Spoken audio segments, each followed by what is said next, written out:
Disney Princess Bedtime Stories. Disney Princess Brave, The Princess and the Kelpie, read by your Nana. Merida was frustrated. Her mom's birthday was coming up, and she was trying to draw a picture for her. But no matter what she drew, nothing felt quite right. "Why can't I figure out what to draw?" Merida asked Maudie. "It shouldn't be that hard." "Cheer up, lassie," Maudie replied. "It will come to you when the time is right." Merida set down her quill. She was about to fetch a snack when she heard commotion outside the door. Peering into the hallway, she spotted her brothers, Hubert, Hamish, and Harris, chasing each other. "Ugh, it's past your bedtime," she said. "What are you wee devils still doing up and about?" "We can't sleep," Hubert answered. "We need a bedtime story," Hamish explained. "A scary one," Harris added. Merida marched into the hall and scooped up her brothers. "Come on," she said sternly. "Off to bed with the lot of you." The triplets squirmed, but Merida was stronger than they were, and in no time she had all three of them tucked into bed. "Now, let's see," Merida said, looking at the boys' books. "A scary story. Ugh, this one will do nicely." Merida pulled a book from the shelf and sat down to read to the triplets. "Here we go," she began. "The Princess and the Kelpie."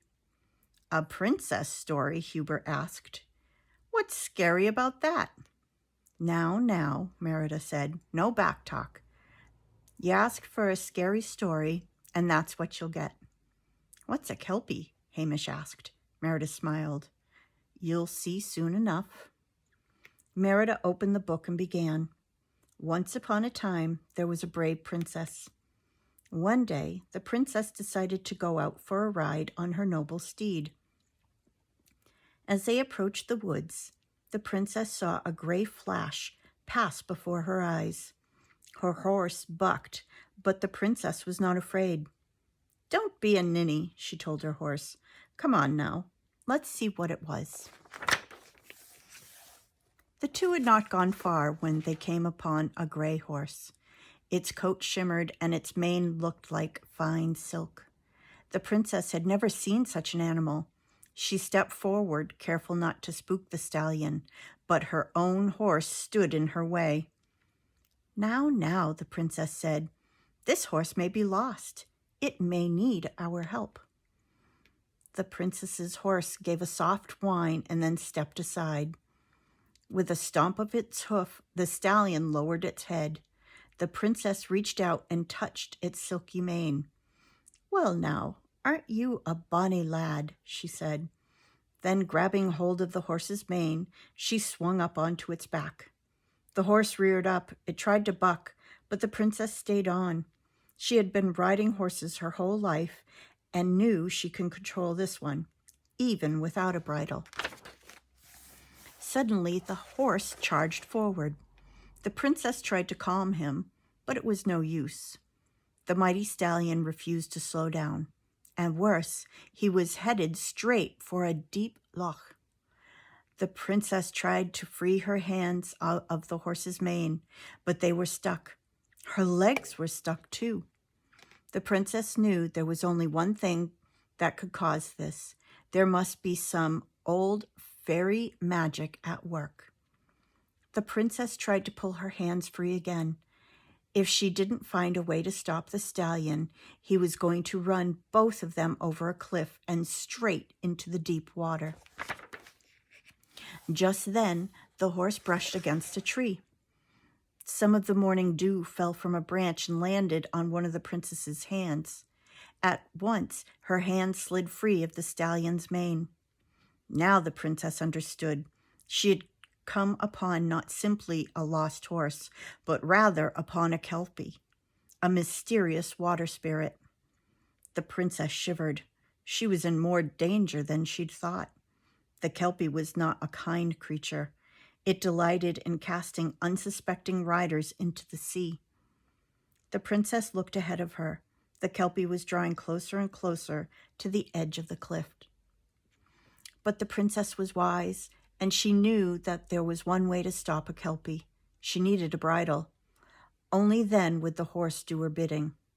With a loud whistle, the princess called for her horse. The noble creature charged forward to catch up with the princess. Then, using the hand that had come free, the princess wrestled the bridle off her own horse and onto the Kelpie. With the reins in her hand, she guided the horse to a path that led away from the cliff. As they reached the shore of the loch, the Kelpie came to a stop. As if by magic, the princess's hands and legs were freed. She slipped off the mysterious horse. The stallion stood quietly, looking at the princess. She gazed deeply into the Kelpie's eyes. Then, with a nod, she removed the bridle. The Kelpie shook its head and turned toward the water. The princess watched in amazement as it stepped into the loch and slowly disappeared. Then, climbing atop her own horse, the princess returned home. Merida closed the book. Well, lads, what do you think? A fine story, was it not? But Merida's brothers did not answer. They had fallen asleep. Merida shrugged. I thought it was scary, she said. Setting the book down, she quietly tiptoed out of the boys' room. Merida walked down the hall to her own room. Maudie had been right. While she had been reading to the triplets, an idea came to her for a drawing.